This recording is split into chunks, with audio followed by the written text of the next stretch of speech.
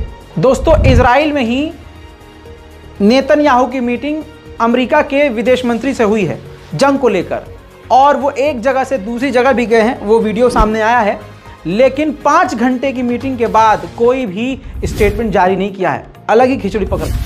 Reuters editor की chief Alexandra ने पहली बार सामने आकर माना है कि हमारा जो पत्रकार मारा गया है उसकी वजह इजराइल है और इसकी हम निष्पक्षता से जांच करेंगे। Reuters video journalist Issam Abdallah was killed on Friday, October 13th, when a shell hit him while he was filming cross-border fire between Israel and Lebanon. Thayer al-Sudani and Maher Nazeh, 2 other Reuters journalists, and colleagues from AFP and Al Jazeera were also injured in the shelling. Eyewitnesses at the scene said the shell that killed Issam came from Israel. Our newsroom is reporting out the details of what happened. And so I am reiterating my call to the Israeli authorities, who have said they are investigating, to conduct a swift, thorough, and transparent probe into what happened. Shanghai corporation organisation ने बयान जारी करके कहा है कि जल्द से जल्द दोनों सीज फायर कर लें, जंग को रोक लें। शंघाई कॉरपोरेशन ऑर्गेनाइजेशन में चाइना, पाकिस्तान, भारत और कई सारे देश शामिल हैं। 1000 से ज्यादा अमेरिकी इजराइल की सरजमीन को छोड़कर अमेरिका रवाना हो चुके हैं। यूरोपीय यूनियन के फॉरेन पॉलिसी के चीफ ने ईरान के विदेश मंत्री से बात करके कहा है कि हम टेररिज्म की निंदा करते हैं, लेकिन हम गाजा के आम लोगों को हर तरह से बचाएंगे, लेकिन उस जगह पर आपका रौब ज्यादा है, तो कोशिश कीजिए वहां समझाइए लोगों को, जंग ज्यादा ना बढ़े।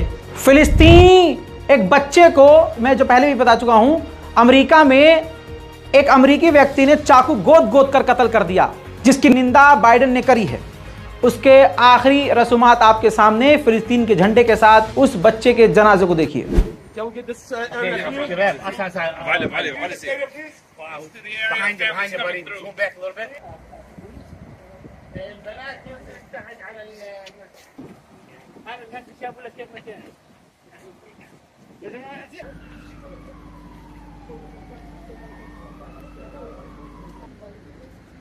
We had so much support from our neighbors and friends and